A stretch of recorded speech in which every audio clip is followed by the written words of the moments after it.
what's up? It's Gino Goodlookin here.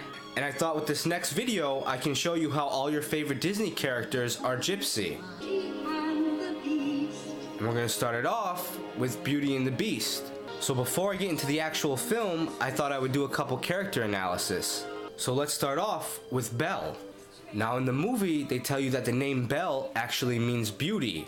Now in the movie, they call her what they'd call any pretty gypsy girl, a beauty. They're always like, oh, she's a beauty.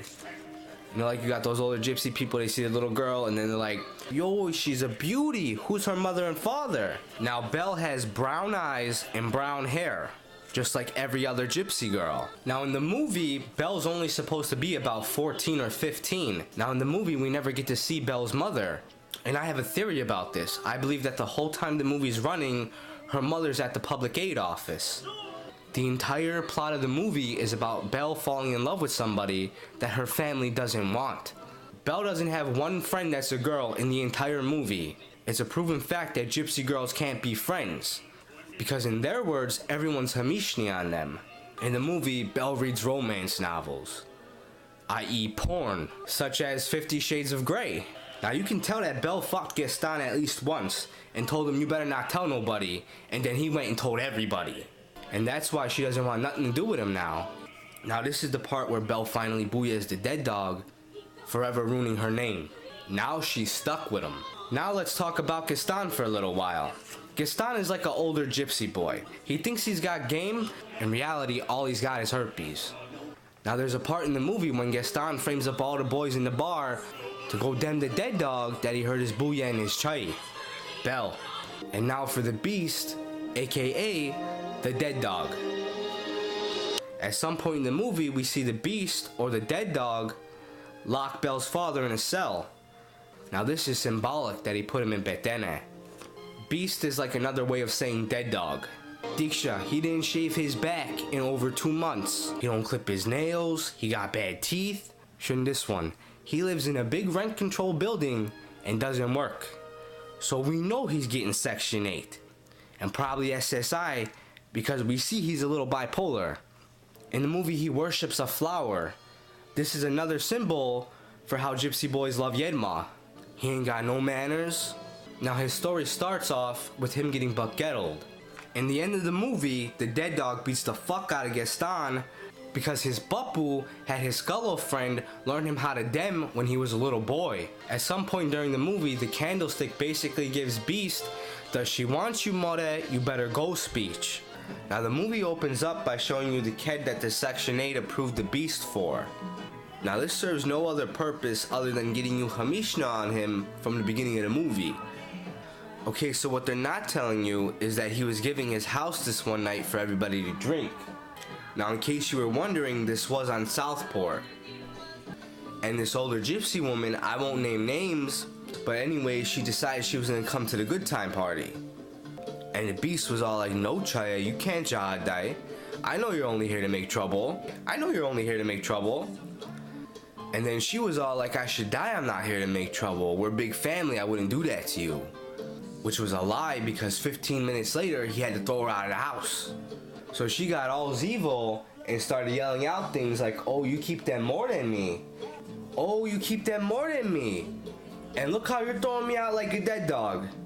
Now this was when she decided to buck-gettle him. So she threw one last threat. You fucked with the wrong family. And then by the power vested in her by the Bang, that was it. Him and everyone on that party was buck-gettled. Now the only way to break this gypsy woman's black magic spell was to find a Chai whose family did white magic. So he had to go all the way to Dearborn to find one. And that's where we meet Belle. Now Belle was already in news with my third cousin Gaston. And little did she know, he was about to ask for her hand. He got the boys to play and everything. That's my cousin Gaston over there spitting some of that hip gypsy boy game at Belle. So here are some examples of shit he might be telling her right now. I got gift cards, Chaya. Chaya. Chaya, you know I got gift cards. Chaya. Chaya, I got gift cards. Chaya, my mother made big food, why don't you come by the house? Or, I got Yed, Chaya. Let's be honest, that's the best one. That's my go-to line. See, she doesn't want to be with Gaston because he's Candino. So right now, the whole city's talking about how she's no good because she won't marry Gaston and he comes from a good family and this and that and treats you the way you should be treated, especially her mean Josh cousin. Now Gaston is medding for Belle because she's the most lacho chai in all of Dearborn. But see, Belle thinks she's too good for Gaston, and on top of that, she can't stand his mother. Belle's a bitch if you ask me. Because at first she wants the cut, and then all of a sudden now she don't want the cut. Anyway, she leaves Dearborn and goes to Chicago to stay with the dead dog's family, leaving my cousin Gaston like he's a mean Josh. Anyway, she leaves my cousin Gaston in Dearborn like a dead dog and goes to fucking Chicago by this kid to go stay with his family. And there's a whole scene in the movie about how his mother put for her. She even made stuffed cabbage for her.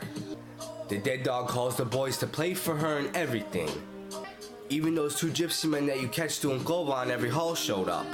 This was a big thing. And the first thing that Belle does after this is try to chud from the dead dog, leaving him no other choice but to dem her. So she calls her father to come pick her up from Chicago, and when he shows up, the beast gets all evil and calls the punle on him because he knows that her father got warrants in Chicago. They have big trouble over this. Big trouble. He throws her out of the house, but then he calls her to come back. Now they couldn't get the rights to Bobby Caldwell's What You Won't Do, Do for Love, so they made a whole scene showing you that what you won't do, you should do for love. Now Belle gets all dressed up for the Easter Hall. All the Nippy there said that she looked unreal, which is the highest compliment you can get from a gypsy.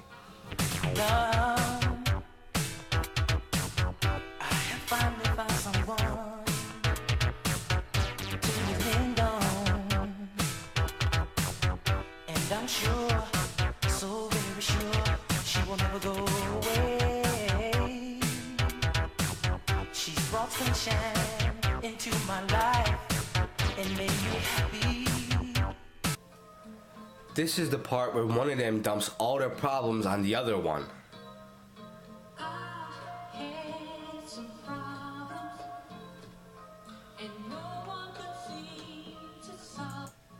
And then they fuck. Now's the part when they dem over Belle. Now at first, the beast is all like, I don't want no trouble with you, mother. Listen, mother, I don't want no trouble with you. But then Gaston throws the gypsy boy dig of all digs. How's my gut taste, mother? Letting the beast know that he hit it first. Just like Ray J let Kanye know. Now the beast is straight up pissed. One, because Belle said she never did nothing with nobody. And two, because he heard news on Gaston that he might have something. And now he might have it.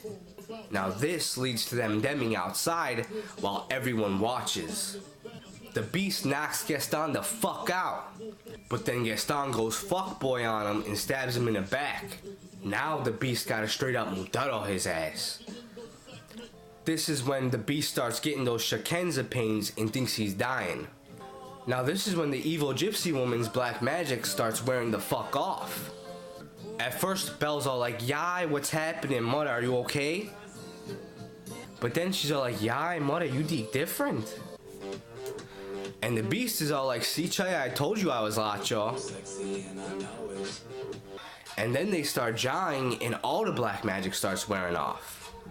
And now they're wearing the same clothes they were wearing the day before because they're dead dogs. And there can't be a good time without trouble. Now this is the end of the movie, so they want you to believe that they lived happily ever after.